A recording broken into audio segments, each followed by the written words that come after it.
My Photoshop skills are scuffed. What's up, everybody? KLT here again for day 2 of my question of the day. And this one, I kind of had an entire discussion prepped out to, kind of tell my sad and tragic backstory to kind of go into my answer for this question. But I decided against it and I just want to just jump right in. So the question of today is, what is one thing that happened to you in your life that made you a stronger person? For me, it's without a doubt the first time I moved out of country. And I say that because there's always been, growing up in Colorado Springs, there just wasn't much to do. And so I'd always had this dream of going out of country and, going to visit somewhere and whatnot. And of course, growing up as a big nerd, playing video games, traveling around for tournaments, Japan was my number one place that I had wanted to visit. So after I had gotten my associate's degree, I had applied to a couple of colleges and I had applied to one college in Japan just for fun to see what would happen. And every application that I put in was accepted. So I had a lot of choices to make, but it wasn't really a choice because I was 100% going to Japan. So since I got that opportunity to go to school in Japan, I took it immediately and I had moved there in the fall of 2010. And so when I had arrived there, it was just, man, it was so much fun. It was everything that I had imagined. It was great. And at the same time, it was incredibly scary because I moved to Japan with $200 in my pocket. Now that sounds absolutely crazy, but to be fair, I had already gotten a bunch of scholarships and grants that I got to apply towards the school's housing and a lot of things for the first semester up front. So I wasn't going in with just $200 and just try and find my way and see what happens. But I had a place to stay. I had everything for school filled out already. I had all my books and whatnot. I just had $200 to live off of, and that was it. That was until my financial aid was cleared, and then I had gotten whatever was left over from my financial aid office, and then I could live off of that. The problem was that the financial aid office had some type of paperwork error, and I didn't get any of that refund or financial assistance until December. I moved to Japan the beginning of August.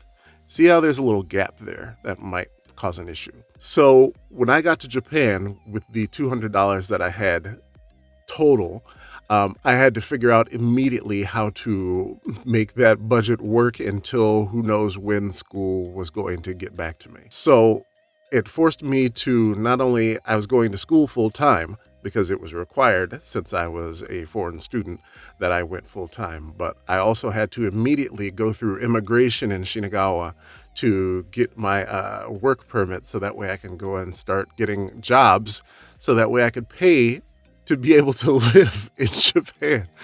So that was the first priority for me when I got into the country. Long story short, I got my permit and I started doing some work. I taught English at a couple of places like some eikaiwas and Nichi Shinjuku and Ogikubo and places like that. But it was incredibly hard to do, incredibly hard. We got some assistance from the school, from some of the people that had already gone through this process.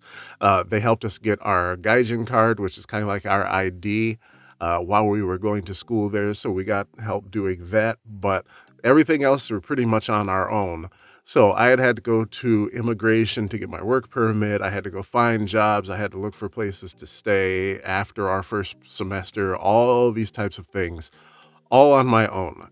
And it was rough. It was so rough. I spoke Japanese better than I do now because I had been studying it for a long time before actually moving there.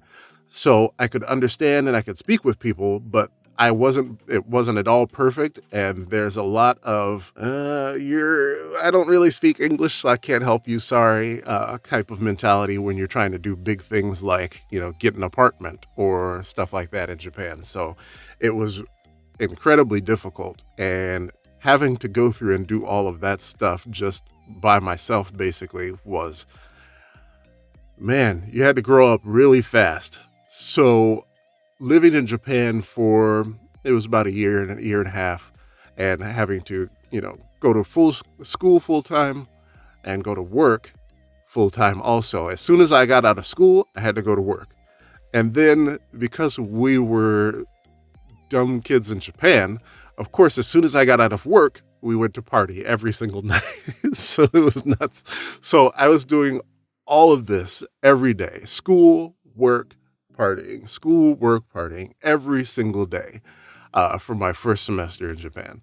And it was absolutely berserk. Not to say that it wasn't fun, but at the same time, it was really hard because this was my literal first time out of the country. And it wasn't my first time living alone or like having to, find my own place to stay or make my own money to get food and stuff like that. But it was my first time doing it in a different country, which made it infinitely harder. It made me have to grow up very, very fast and learn the ins and outs of things. When your life is on the line, you learn things very, very quickly. And so I learned to kind of navigate all the ins and outs of the system in Japan. Moved successfully from out of Tokyo because Tokyo is absolutely expensive. From moving from Tokyo up to Urawa, which is where I lived until I came back home, which is a great city. I loved it. And then having to transfer over there, my Gaijin card, going to immigration there, all kinds of stuff. Having to do all of that on my own it made me so much stronger. It let me know that I could depend on myself when I thought that I couldn't. Because, sometimes you have this idea in your head where like, no, this is beyond me. I can't do this, this is really hard and blah, blah, blah. I need someone to walk me through it. You really don't. It's just once your life is on the line, you find a way to make it happen. And I did.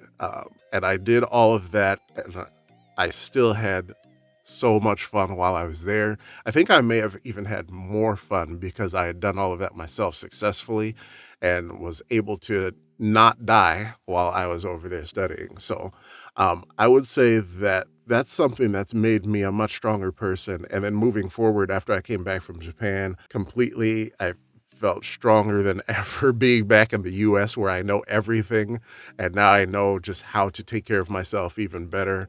So when I came back to the US, I took care of so many things. I was on point and on task. And then eventually I had always had a dream that I wanted to join the Peace Corps because I loved volunteering, I loved traveling and stuff like that. So when it came to time to sign up and join the Peace Corps, it was like a no-brainer. It was easy. I completed everything simple. It was fast. It was easy. And people were like, aren't you afraid you're going to some developing country and you're going to have to do all this? It's going to be really hard. I was like, no, man, it's not going to be hard at all. I've already done this and I have no problems doing it again in somewhere else. It was not even a question, wasn't difficult whatsoever, and I loved every minute of the Peace Corps too. So I always tell people that one big piece of advice that I would give them is to at least travel out of the country one time. I would say like traveling for like vacation, if we're like, oh, we're going to, Puerto Rico, that's fine, but that doesn't count. I want you to go out of country for like a month, 2 months, like go somewhere and stay and actually, interact with the culture and, see people around town, kind of try and learn a language or something like that and see how much it broadens and strengthens you. It just gives you more opportunities to do more things. And if I would say anything would make you a stronger person, it's definitely trying to survive and navigate the world outside of the world that you grew up in. Even some people in the US haven't ever left their city that they live in or their state. And that to me is nuts. And I think people need to get out of their own little pocket of existence in order to, further grow and develop themselves as people. And that's something that I'll always give as a piece of advice to people if they ask. So just, get out of whatever your day-to-day is, whatever your life has been up until now. Do something completely different that you have no idea how to navigate or do, and see if you can make that work. But that's it for today. The question for January 2nd, what is one thing in your life that made you a stronger person? For me, it was my first opportunity to travel out of country. For you, it may have been something different. If it was, and you already feel you're a stronger person because of something, put a comment down below and let's talk about what it was that made you stronger and why you feel like you had developed from it. And let's get a little discussion going, see what we can do to kind of inspire other people to find out what makes them stronger and try and pursue that themselves. But that's it for today. If you like the discussion and you want to participate, leave a comment below, hit the like button if you like the discussion, and I will see you all tomorrow. Peace.